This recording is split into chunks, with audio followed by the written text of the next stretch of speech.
ada talk show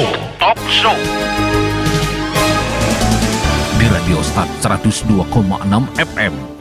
Assalamualaikum warahmatullahi wabarakatuh. 102,6 FM, saat serasi suara satu kata penuh makna pasti selalu di hati. Mengudara dari Studio 2, lantai 3 Gedung Star FM di Jalan M Dalam Penyambungan Pagi Madinah Pagi. Dan sahabat Star FM, seperti biasa di hari Rabu kita telah menghadirkan ya talk show interaktif bersama BNNK Mandailing Natal. Dan di sini telah hadir Ibu Faridah. Dan apa kabar Ibu? Sehat? Alhamdulillah sehat. Dek Ika bagaimana? Alhamdulillah sehat. Iya, alhamdulillah. Alhamdulillah kita semua semoga terjauh dari narkoba juga ya Bu. Iya. Karena hari ini kita Pastinya. masih ngomongin mengenai bahaya narkoba, narkotika dan sejenisnya. Dimana hari ini tema kita yaitu ketahanan ya. Ketahanan keluarga anti narkoba. Apa sih Bu ketahanan anti narkoba ini? Mungkin masih banyak masyarakat ataupun sahabat Star FM yang kurang familiar sama kata ini. Iya. Jadi ketahanan keluarga anti narkoba ini merupakan intervensi keterampilan hidup keluarga anti narkoba. Dia di sini subjeknya itu adalah keluarga. Ya, bagaimana keluarga ini hidup, bagaimana maksudnya mereka mampu hidup tanpa narkoba. Ya. Jadi tujuannya kalau untuk remaja yang ada di keluarga tersebut, agar si remaja yang ada di keluarga tersebut mampu menolak ajakan dari temannya untuk mencoba narkoba. Sementara kalau tujuannya untuk orang tua, bagaimana agar si orang tua ini mampu berkomunikasi dengan si anak, berdiskusi tentang narkotika di dalam forum, maksudnya di dalam wadah keluarga sebagai orang tua. Dan misalnya si anaknya sudah mulai berhubungan dengan narkoba, bagaimana cara mereka menyikapinya. Jadi di sini sebenarnya melatih keterampilan, ya. Poinnya di situ melatih keterampilan. Berarti tidak hanya sekedar pengetahuan saja, harus dipraktekkan, dan ini prakteknya seumur hidup gitu.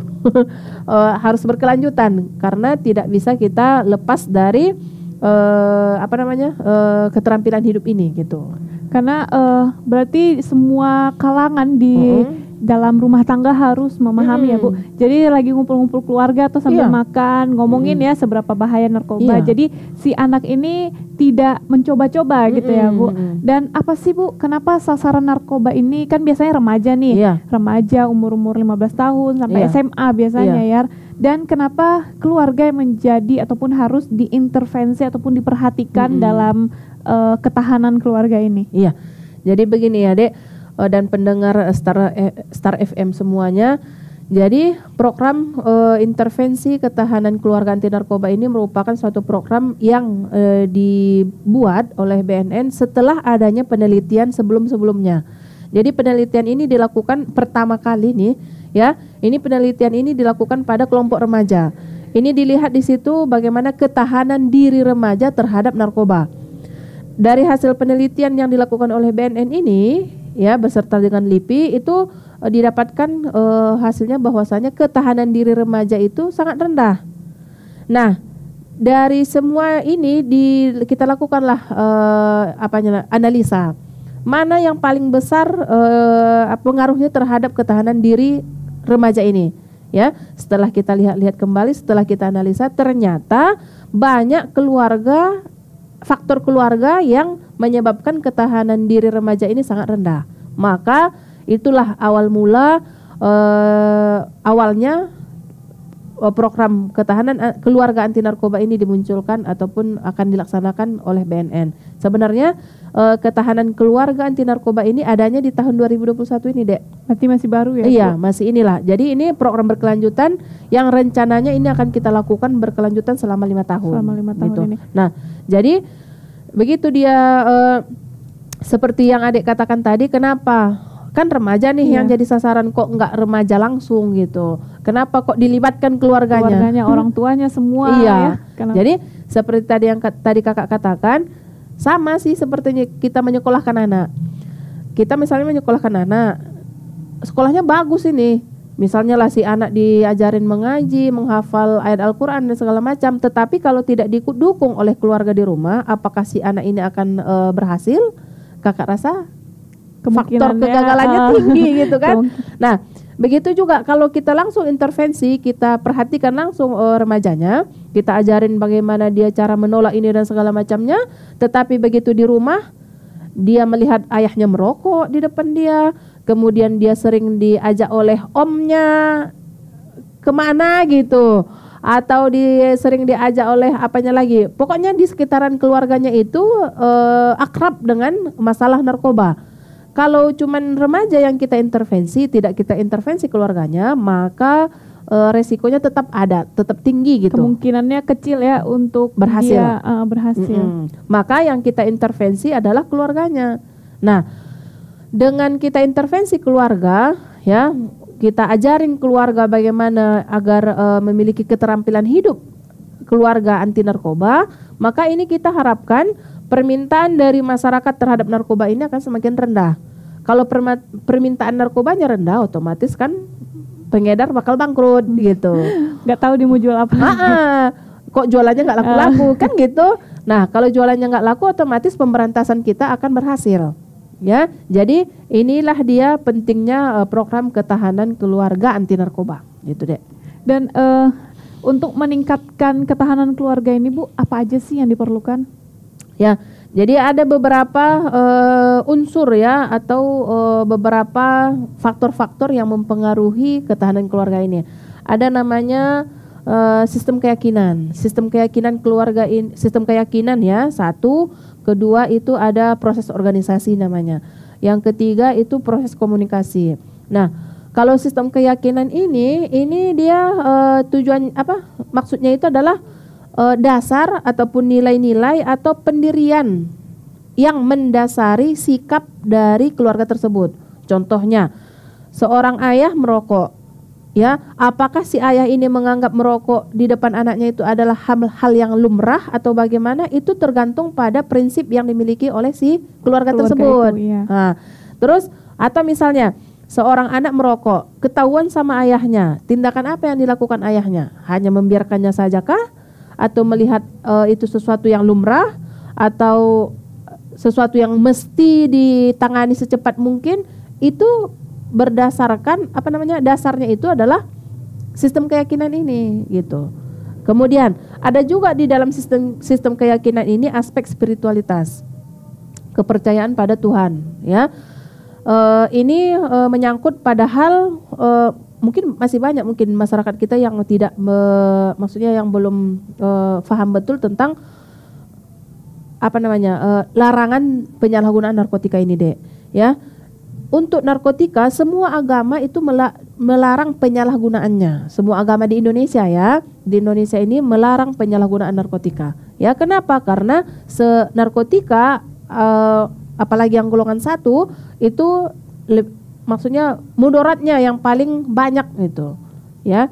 Jadi dari sistem keyakinan inilah nanti yang mendasari sikap si orang tua dalam apa namanya, dalam menghadapi ancaman narkoba. Itu untuk sistem keyakinan. Nah, kemudian unsur yang kedua itu ada namanya proses organisasi. Proses organisasi ini merupakan struktur yang mendukung keluarga dan anggota di dalamnya untuk memiliki sikap adaptif, ya. Contohnya, kalau mungkin zaman dulu narkotika kan nggak semarak ini gitu, nggak sebanyak ini. Mungkin membahas narkotika di antara ayah dengan anak dulu mungkin tabu.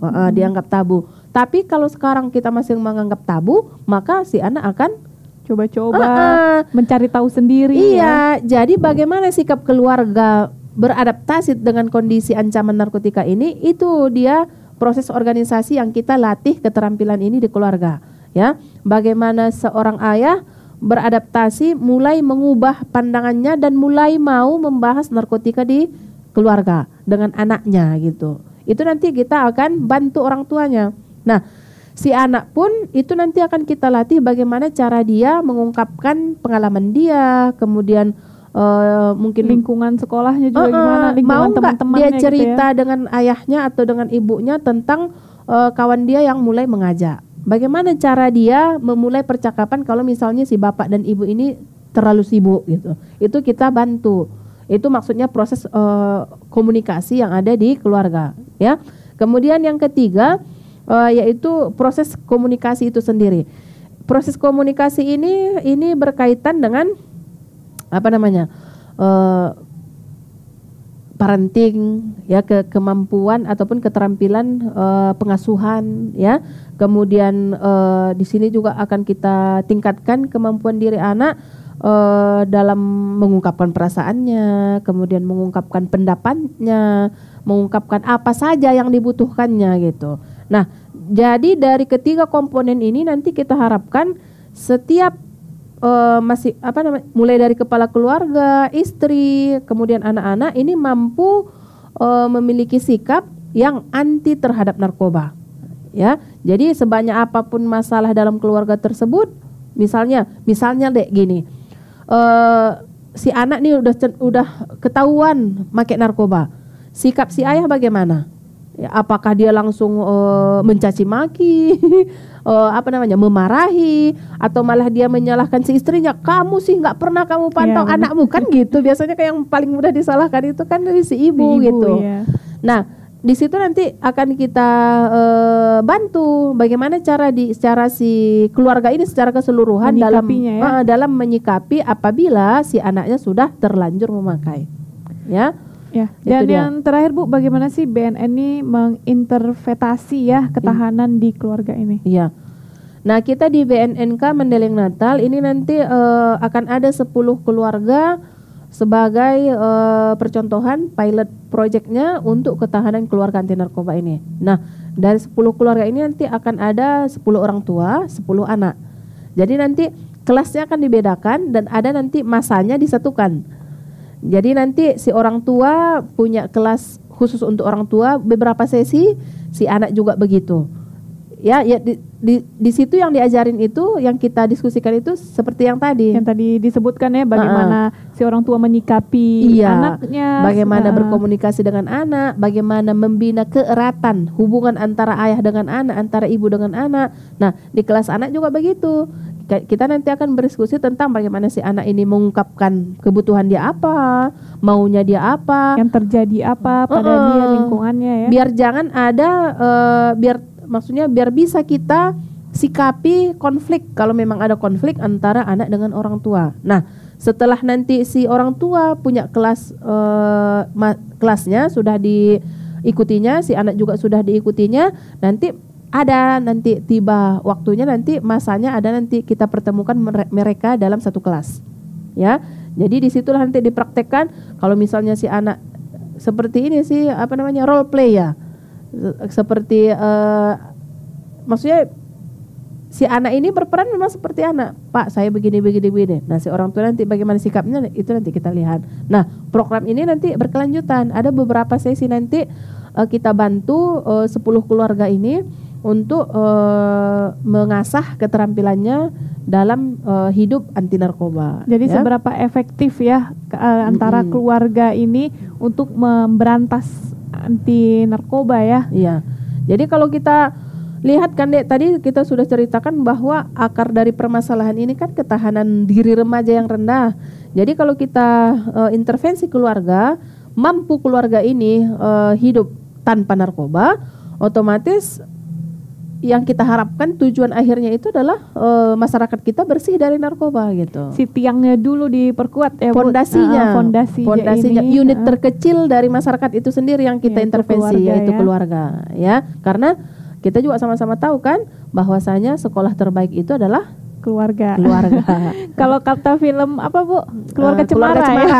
Sama kayak Keluarga Cemara, yang terpenting adalah keluarga. Iya. Nah, sahabat Star FM, gimana kamu udah mendapat informasi banyak belum dari sini? Udah paham belum? Iya. Dan apakah kamu juga sudah menjadi anak ataupun ibu ataupun ayah keluarga yang saling terbuka akan satu sama lain di keluarganya? Semoga kita semua terjauh dari narkoba ya. Dan Ibu terima kasih sudah mau hadir di Radio Start FM dan berbincang-bincang bersama kami, memberikan informasi untuk sahabat Star FM dimanapun berada. Dan sahabat Star FM jangan kemana-mana, karena setelah ini masih ada penyiar lain yang akan menemani kamu. 102,6 FM, Ika Rodia Putri. Wassalamualaikum warahmatullahi wabarakatuh. Horas.